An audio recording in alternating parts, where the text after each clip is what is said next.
স্ক্যামটার কথা মাথায় রাখবেন, কারণ এই স্ক্যামটা কিন্তু হয়েই থাকে। ঠিক ওই জায়গা থেকে আপনাকে বলে দেওয়া হবে যে ওখানটায় এখান থেকে দেখে নিন এটাই মোহনা।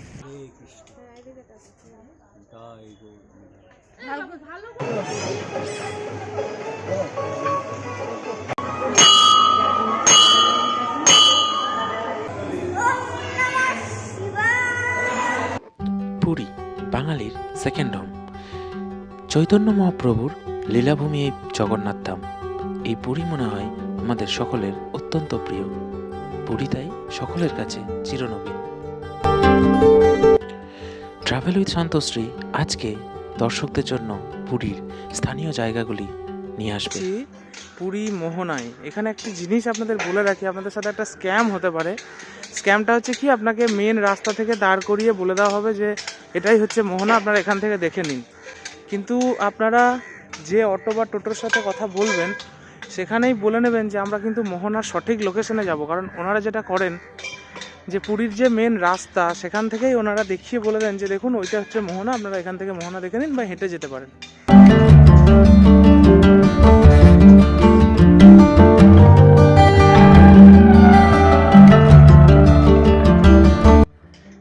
এইরকম বালির মধ্যে দিয়ে আপনাদের যেতে হবে। খুব সুন্দর জায়গাটি, চারিদিকে এরকম ঝাউ বন আছে, খুবই সুন্দর। এখানে কিন্তু আপনাদের কোনো 4 চাকা বা 2 চাকা আসবে না। যদি বাইকে বা আপনারা স্কুটিতে আসেন তাহলে সেটা আপনাদের একটু দূরে রাখতে হবে। ওই যে দেখা যাচ্ছে এটা হচ্ছে নদী আর ওটা হচ্ছে সমুদ্র। চলুন আমরা ওই দিকটায় গিয়ে দেখি কি আছে। দেখুন আমরা পৌঁছে গেছি পুরীর মোহনায়। দেখুন এটা হচ্ছে নদী, ওইটা হচ্ছে সমুদ্র। যখন জোয়ারের জল আসে তখন ওই জল এই জায়গাটা পুরো ঢেকে যায় এবং দুটো জায়গা এক হয়ে যায়। এখন যেমন এই জায়গাটা চর পড়ে আছে, তখন কিন্তু এটা থাকে না। এটা হচ্ছে নদীটা, এটা নদী, আর এই দিকটায় আসছে সমুদ্র। এখানে একটা ব্রিজ মতো করা আছে যাওয়া আসার জন্য। খুবই সুন্দর জায়গা, খুবই সুন্দর জায়গা। যারা প্রকৃতিকে ভালোবাসে, যারা নির্জনতাকে ভালোবাসে, যদি আপনি পুরীর সমুদ্রের প্রকৃত নিস্তব্ধতাকে সমুদ্রের গর্জনের মধ্যে দিয়ে অনুভব করতে চান তাহলে অবশ্যই মোহনাতে একবার আসবেন। মানে এই সৌন্দর্য হয়তো ভাষা দিয়ে প্রকাশ করা যায় না, খুবই সুন্দর।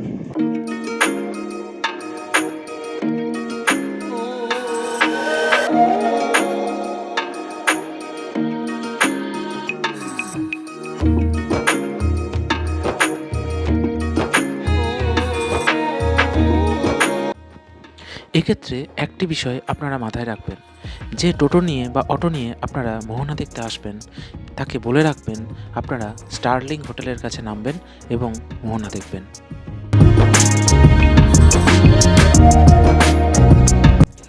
এই মোহনাতে যে নদীটি সমুদ্রের সাথে মিশেছে সেটির নাম দাউদিয়া নদী। দেখুন এটা হচ্ছে নদী, এটা হচ্ছে নদীটা, এবং ওই পিছনে হচ্ছে সমুদ্র। এই দুটো জায়গা একসাথে হয়ে যায়, এই দুটো জায়গা একসাথে মিশে এই জায়গাটা তখন, এই যে চরটা এখন দেখা যাচ্ছে, এই চরটা তখন দেখা যায় না। এখানে সুন্দর জল দেখুন নেমে যাচ্ছে এদিক থেকে নদীর মধ্যে। সুন্দর জায়গা, সুন্দর, মানে পুরোপুরিভাবে নির্জন। এখানে লোকজনের ভিড় নেই, শুধু সমুদ্রকে আর নির্জনতাকে আপনি উপভোগ করতে পারবেন। খুব সুন্দর, খুব সুন্দর। কিন্তু একদম প্রথমে যেটা বলেছি, স্ক্যামটার কথা মাথায় রাখবেন, কারণ এই স্ক্যামটা কিন্তু হয়েই থাকে যে আপনাকে মোহনা দেখাবে বলে দূরের একটি রাস্তায়, আমি দেখিয়ে দিচ্ছি, দেখুন ওই যে জায়গাটি দেখা যাচ্ছে আমার হাতে, ঠিক ওই জায়গা থেকে আপনাকে বলে দেওয়া হবে যে ওখানটায় এখান থেকে দেখে নিন এটাই মোহনা। কিন্তু আপনাদের কথা বলে নেবেন, আপনাকে অটোরা এখানে ঠিক এইরকম জায়গায় এসে নামাবে, এইটুকু আপনাকে হেঁটে আসতে হবে, হেঁটে এসে আপনি এই জায়গাটি আসতে পারবেন।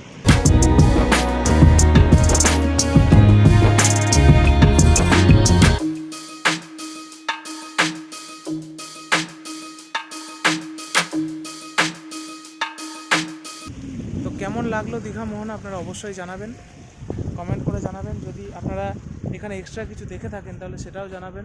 যদি এখানে এই জায়গার মধ্যে আরও কোথাও যাওয়ার থাকে সেটাও আপনারা জানাবেন।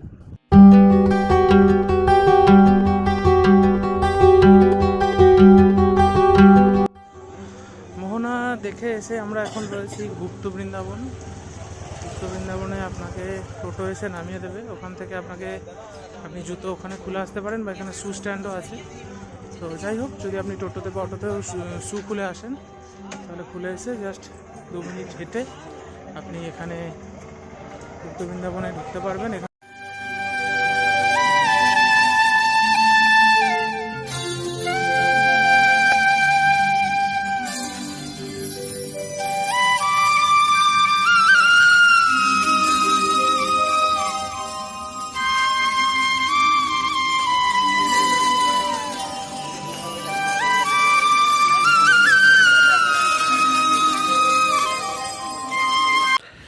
শ্রীকৃষ্ণের লীলাক্ষেত্র যেমন বৃন্দাবন, ঠিক তেমনই চৈতন্য মহাপ্রভু লীলাক্ষেত্র এই পুরী। বৃন্দাবন ও পুরীর এই একই সূত্রে গাঁথা পড়েছে এই পুরীর গুপ্ত বৃন্দাবনে। কথিত আছে চৈতন্য মহাপ্রভু পুরীতে থাকবার সময় এই আশ্রমে এসে সাধনা করতেন। পরে অবশ্য তার শিষ্যা রমাদাসী এখানে সাধন ভজন করতেন।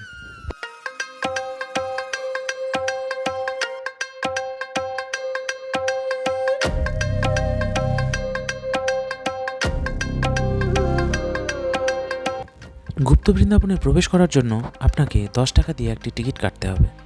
এই টিকিট কেটে আপনি গুপ্ত বৃন্দাবন অবাধে ঘুরতে পারেন।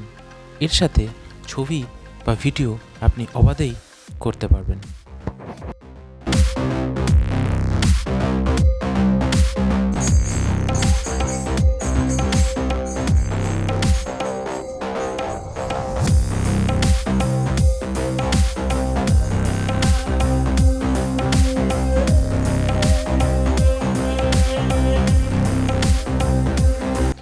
এখানে রয়েছে শ্রীকৃষ্ণের বিভিন্ন লীলা ও তার অবতার, এছাড়াও বিভিন্ন দেবদেবীর মূর্তি এবং রামায়ণ ও মহাভারতের খণ্ডচিত্র এখানে রাখা রয়েছে, যেগুলো আপনারা সুন্দরভাবে দর্শন করতে পারেন।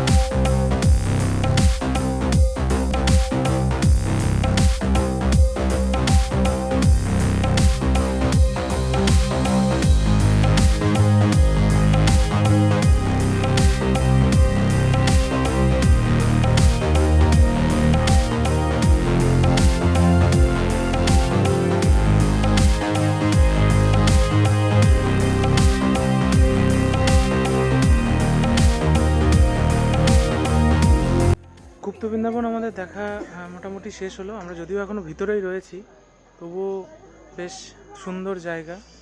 আর এই জায়গাটি আমার সব থেকে বেশি ভালো লাগলো, এই জায়গাটি, কারণ এখানে যেটা দেখা যাচ্ছে যে মহাপ্রভু জগন্নাথের শরীরের সাথে বিলীন হয়ে যাচ্ছে। এই বিষয়টি আমার খুব ভালো লাগলো। সব কিছুই ভালো, কিন্তু এই বিষয়টি আরও বিশেষ করে ভালো লাগলো। আপনারা আসবেন, আপনারা অনেকেই গুপ্ত বৃন্দাবন এসেছেন, ও আপনারা আসবেন, ভালো লাগবে। এই মুহূর্তে আমরা এসেছি ওঙ্কারেশ্বর শিব মন্দিরে। তো চলুন দেখি এই মন্দিরে কি আছে। এর আগে আমি এই মন্দিরে কখনো আসিনি, তো দেখি এখানে কি আছে।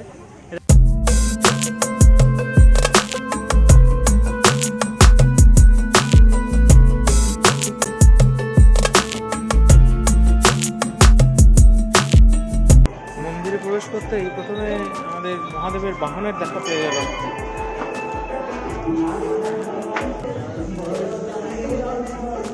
না, ওটা বন্ধ হয়ে যাবে।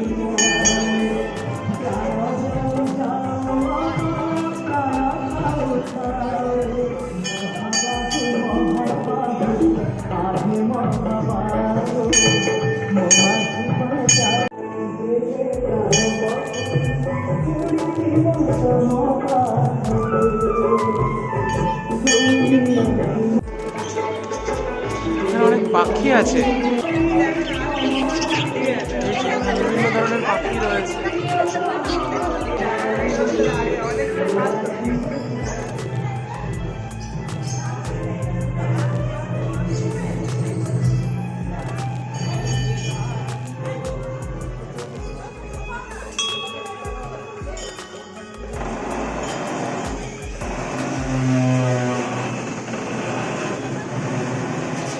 এখানে যে চক্রটি দেখা যাচ্ছে সেই চক্রটির নাম কালচক্র।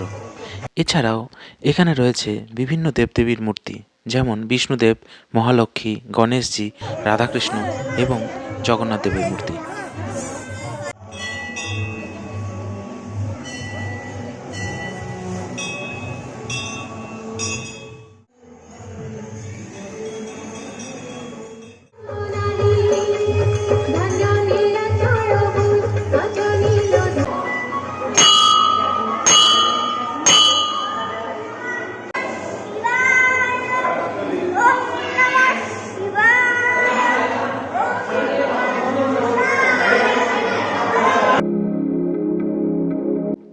এখানে রয়েছে 108টি জ্যোতির্লিঙ্গ একই মন্দিরের মধ্যে। পশ্চিমবঙ্গের বর্ধমান জেলায় এরকম একটি 108 শিব মন্দির রয়েছে, যদিও সেটা আলাদা আলাদাভাবে অবস্থিত, কিন্তু এই ওঙ্কারেশ্বর শিব মন্দিরে একটাই মন্দিরের মধ্যে 108টি শিব লিঙ্গ দেখতে পাওয়া যায়।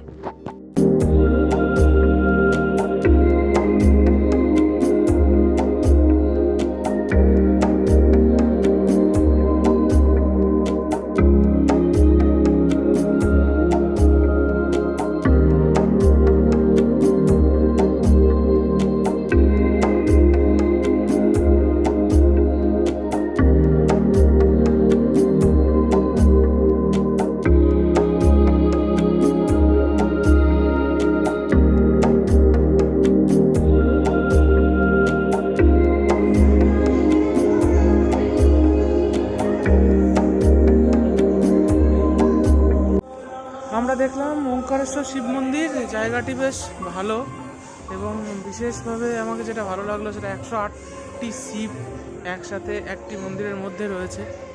এছাড়াও বিভিন্ন দেবদেবীর মূর্তি রয়েছে। জায়গাটি বেশ পরিষ্কার পরিচ্ছন্ন এবং সুন্দর। আপনারা আসবেন। আমি এই ওঙ্কারেশ্বর শিব মন্দিরের ভিডিও খুব একটি দেখিনি, তবু এবং আমি আগে যতবার পুরী এসেছি এখানে আসিও নি, তাই এটা আসার ইচ্ছা ছিল। দেখলাম, খুব সুন্দর লাগলো। দেখা যাক এরপরে আর নতুন কোন জায়গা আপনাদের জন্য দেখাতে পারি। এখন আমরা রয়েছি চন্দন সরোবর। এই চন্দন সরোবরের একটা ইতিহাস আমাদের যিনি ড্রাইভার আছেন তার কাছ থেকে আমি জানলাম। তো চলুন ভিতরে গিয়ে জেনে নিই যে এই চন্দন সরোবরের ইতিহাসটা কি, এখানে কি হয়। চলুন ভিতরে গিয়ে দেখা যাক। এটা হচ্ছে চন্দন সরোবরের ভিতরের দিক। আমরা যেহেতু একটু সময়ের পরে এসেছি, তাই এখানে আমাদের এই যে গেট, এর ভিতরে আমরা যেতে পারবো না। আমাদের আপাতত এখান থেকে দর্শন করতে হবে বা প্রণাম করতে হবে। এটি হচ্ছে পুরো সরোবরটা। এই পুকুরের মধ্যে প্রচুর মাছ আছে। এখানে আপনারা দেখছেন, এখানে এই যে খাবার দেওয়া হয়েছে, এখানে মাছকে খাবার এখান থেকে আপনারা কিনতে পারেন, মাছকে খাবার দিতে পারেন। তো যেটা বলছিলাম যে এখানকার যে ইতিহাস, বৈশাখ মাসের অক্ষয় তৃতীয়াতে প্রভু জগন্নাথ দেবের মদনমোহন যে মূর্তি বা প্রতিমা, সেটা এখানে আসে এবং 21 দিন এখানে থাকে এবং সেই উপলক্ষে এখানে মেলা হয়। এই চন্দন সরোবরের অপর একটি নাম হচ্ছে নরেন্দ্র ট্যাঙ্ক, যেটি উড়িষ্যার অন্যতম বৃহৎ একটি জলাধার। আনুমানিক 15th সেঞ্চুরিতে এই সরোবর তৈরি হয় এবং তৈরি করেন নরেন্দ্রদেব, যার স্থানীয় নাম চন্দনা মণ্ডপা। এই সরোবর উড়িষ্যার অন্যতম পবিত্র সরোবর হিসেবে ধরা হয়। মন্দির থেকে যার দূরত্ব আনুমানিক 2 কিলোমিটার। জগন্নাথ দেবের মদনমোহন মূর্তিকে বৈশাখ মাসের অক্ষয় তৃতীয়াতে এই সরোবরে নিয়ে আসা হয় এবং 21 দিন ধরে এখানে তখন মেলা চলে। এই মুহূর্তে রয়েছি শ্রী বিজয় কৃষ্ণ গোস্বামীর পুরীর যে আশ্রম, সেখানে। উনি জন্মগ্রহণ করেছিলেন পশ্চিমবঙ্গের নদীয়া জেলার শিকারপুরে, কিন্তু এখানে ওনার একটি আশ্রম আছে এবং ওনার শিষ্যের এই সমাধি এখানে আছে। এখানে এই মুহূর্তে আরতি চলছে। মন্দিরের ভিতরে যেহেতু ফটোগ্রাফি বা ভিডিওগ্রাফি অ্যালাউ নয়, ওই জন্য আমি ভিতরে দেখালাম না, আপনাদের শুধু দেখাচ্ছি। এই যে জায়গাটা আপনারা দেখতে পাচ্ছেন, এটাই মন্দির। এখানে আরতি চলছে। খুব সুন্দর একটি জায়গা, একটু শান্ত নিরিবিলিতে যদি আপনারা বসতে চান, একটু সময় কাটাতে চান, তার জন্য খুবই আদর্শ জায়গা এটা। সেখানে শান্তি গ্রহণ করবে, সেটাই স্বাভাবিক। কিন্তু পুরীতে এসে এত ভিড়, এত মানুষের মানে হই হুল্লোড়, এত কিছু থাকে, তার মধ্যে যদি আপনি একটু শান্তির খোঁজ করতে চান, তাহলে এই আশ্রমে এসে কিছুক্ষণ নিরিবিলিতে বসতেই পারেন। তো আপাতত দেখুন। বিজয়কৃষ্ণ গোস্বামী 2রা আগস্ট 1841 খ্রিস্টাব্দে পশ্চিমবঙ্গের নদিয়া জেলার শিকারপুরে জন্মগ্রহণ করেন এবং 4 জুন 1899-এ তিনি পুরীতে পরলোক গমন করেন। তিনি ব্রহ্ম সমাজের অন্যতম সদস্য ছিলেন।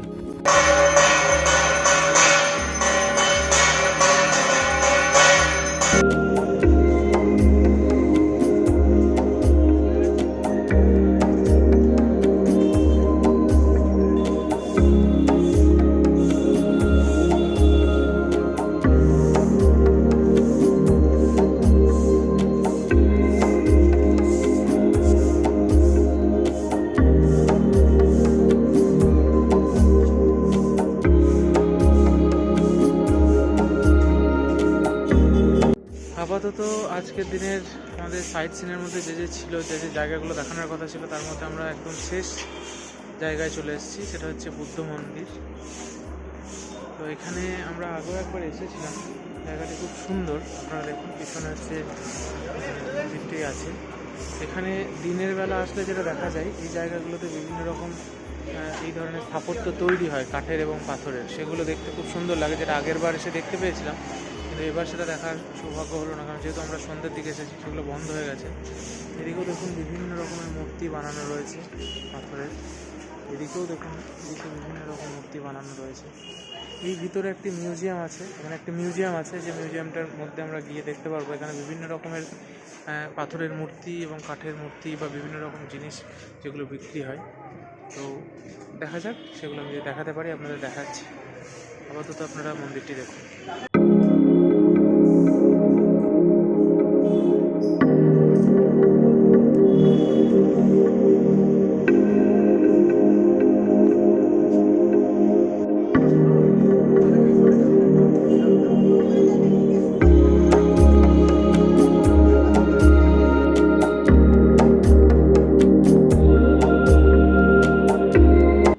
আজকের এই পর্বে আমরা ঘুরে দেখলাম পুরীর স্থানীয় কিছু জায়গা। আশা করি আপনাদের প্রত্যেকের এই ভিডিওটি ভালো লেগেছে। যারা এখনও চ্যানেলটি সাবস্ক্রাইব করেননি তারা সাবস্ক্রাইব করে চ্যানেলটির পাশে থাকবেন। ভালো থাকবেন।